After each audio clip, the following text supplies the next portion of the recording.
நான் தான் உங்கள் வித்யா பேசுகின்றேன். இன்றைய நாள் எனக்கானது. நான் பிறந்த மண்ணும் இன்று என்னை பற்றியே பேசப்போகிறது. ஆகையினால் உங்களோடு சில விடயங்களை நான் பேசப்போகின்றேன். 1996 ஆண்டு 11ஆம் மாதம் 25ஆம் திகதி அதிகாலை சிவலோகநாதன் மற்றும் சரஸ்வதி ஆகியோருக்கு மாங்குளம் மருத்துவமனையில் 3வது பெண் குழந்தையாக பிறந்தவள் நான். என்னுடைய உடன் பிறந்த உறவுகளாக அக்காவும் அண்ணனும் இருந்தார்கள்.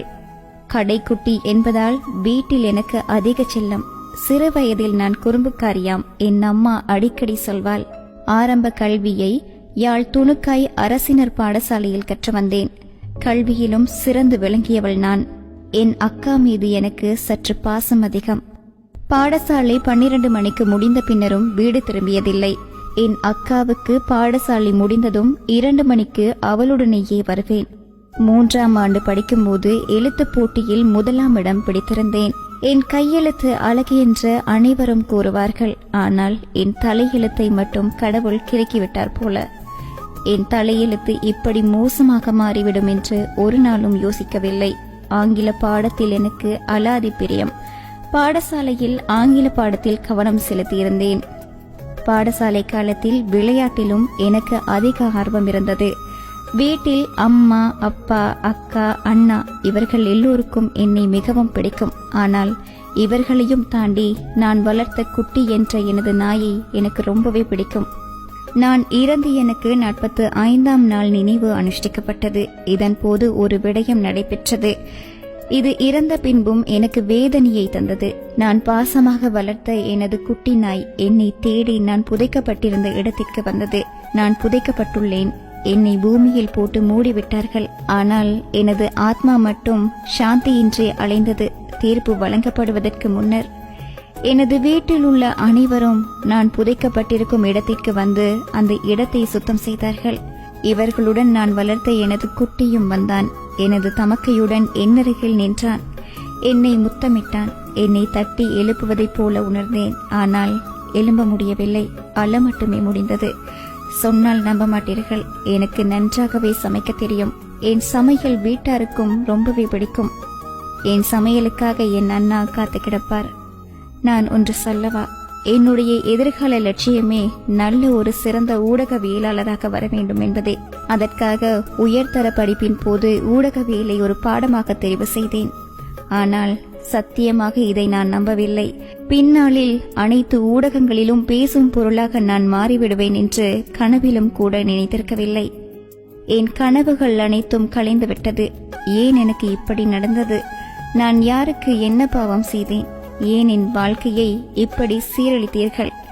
ஆம், கடந்த 2015ஆம் ஆண்டு வளமை போலவே பாடசாலைக்கு சென்றிருந்தேன். என்னுடைய மேல் வருகைக்காக என் தாய் காத்து கிடந்தாள். ஆனாலும் நான் வீடு திரும்பவில்லை. என்னை நினைத்து என்னுடைய தாய் துடித்து போயிருந்தாள். போலீசிலும் முறைப்பாடு செய்திருந்தாள். ஆனால் அங்கு என்னை பற்றி ஏதேதோ பேசியிருந்தார்கள். சோகத்தில் இருந்த தாய்க்கு அது மேலும் சோகத்தை ஏற்படுத்தியது. இருந்தும் மறுநாள் வீடு திரும்பி இருந்தேன். உயிருடன் அல்ல, உயிரற்ற சடலமாக. இந்த இடைப்பட்ட ஒரு நாளில் எனக்கு என்ன நடந்தது? நான் ஏன் சாகடிக்கப்பட்டேன்? அதுவும் என் வாழ்க்கை சீரழிக்கப்பட்டு சாகடிக்கப்பட்டேன். அன்று அப்படித்தான் பாடசாலைக்கு சென்றிருந்தேன். வளமை போல வீடு திரும்பும் போது எனக்கு வழக்கத்திற்கு மாறான ஒரு சம்பவம் நடந்தேறியது. காம வெறி பிடித்த காடியர்களினால் கடத்தப்பட்டு கொடூரமாக கற்பழிக்கப்பட்டு படுகொலை செய்யப்பட்டிருந்தேன். துடிக்க துடிக்க எனது உயிர் என்னை விட்டு பிரிந்தது. மறுநாள் உயிரற்றிருந்த எனது உடலை என் அண்ணாவை பார்த்திருந்தார். நான் இருந்த கோலத்தை பார்த்து உயிரிருந்தும் அவர் உயிரற்றவனாக மாறிப்போயிருந்தார். நான் கற்பழிக்கப்பட்டு காட்டில் வீசப்பட்டிருந்தேன். என்னை கருவறையில் சுமந்த தாய் என் நிலை கண்டு, எனது அலங்கோலத்தை கண்டு கதறி அழுதாள். துடித்தாள், துவண்டு விழுந்தாள். ஏனென்றால் நான் சாதாரணமாக கொல்லப்படவில்லை. திட்டமிட்டு கொடூரமாக கொலை செய்யப்பட்டிருந்தேன். எனது இந்த நிலை கண்டு கொதித்தெழுந்தவர்கள் ஏராளம். நான் இறந்த 2 ஆண்டுகள் கழித்த பின்னர் இன்றுதான் எனக்கு நீதி கிடைத்தது. குற்றவாளிகளுக்கு தண்டனையும் கிடைத்தது. இருந்தும் இந்த தண்டனை போதுமா என்ற கேள்வி எனக்குள் எழுகின்றது. இவர்களுக்கு தண்டனை வழங்கப்பட்டு விட்டது. எனினும் என்னுடைய இந்த சமூகத்தில் இது போன்ற ஒரு அசம்பாவிதம் இனியும் இடம்பெறாது என்பதற்கு என்ன உறுதி? நான் இதற்காக கொல்லப்பட்டேன் என்பதை தாண்டி ஈழ மண்ணில் இப்படி ஒரு சம்பவம் இடம்பெற்றமைக்கு வெட்கப்படுகின்றேன். ஏனென்றால் நான் பிறந்து வளர்ந்த மண் சாதாரண மண் கிடையாது. இது உலக மக்களை போற்றும் தலைவர்கள் பிறந்த மண், கலாச்சாரத்திற்கு பேர் போன மண், ஆண்களுக்கு நிகராக பெண்கள் போராடிய மண். அந்த மண்ணில் வைத்து எனக்கு இழைக்கப்பட்ட அநீதியை என்னால் பொறுத்து கொள்ள முடியாதுள்ளது. இங்கு சாகடிக்கப்பட்டது நான் மட்டுமல்ல, எனது இனத்துக்கென்று காணப்பட்ட அடையாளமும் சாகடிக்கப்பட்டுள்ளது. எனது இனத்துக்கென காணப்பட்ட கௌரவம் சாகடிக்கப்பட்டுள்ளது. எனது இனத்துக்கென காணப்பட்ட கலாச்சாரம் சாகடிக்கப்பட்டுள்ளது. அப்படி பார்க்கும்போது எனக்கு இழைக்கப்பட்ட அநீதிக்கு காரணமானவர்களுக்கு கிடைத்த தண்டனை போதுமானதா என்றால் அதற்கு பதிலே கிடையாது. ஏனென்றால் இது போன்ற சமூக விரோதிகள் கருவறுக்கப்பட வேண்டும். அப்போது மட்டுமே எமது இனம் எமக்கான அடையாளத்துடன் இந்த உலகில் நிலைத்திருக்கும். நான் சாகப்பட்டிருப்பதற்கு 1000 காரணங்கள் இருக்கலாம். ஆனால் இனியும் நான் பிறந்த இந்த மண்ணில் இது போன்ற ஒரு கொடூர சம்பவம் இடம்பெறுவதற்கு யாரும் அனுமதிக்க கூடாது.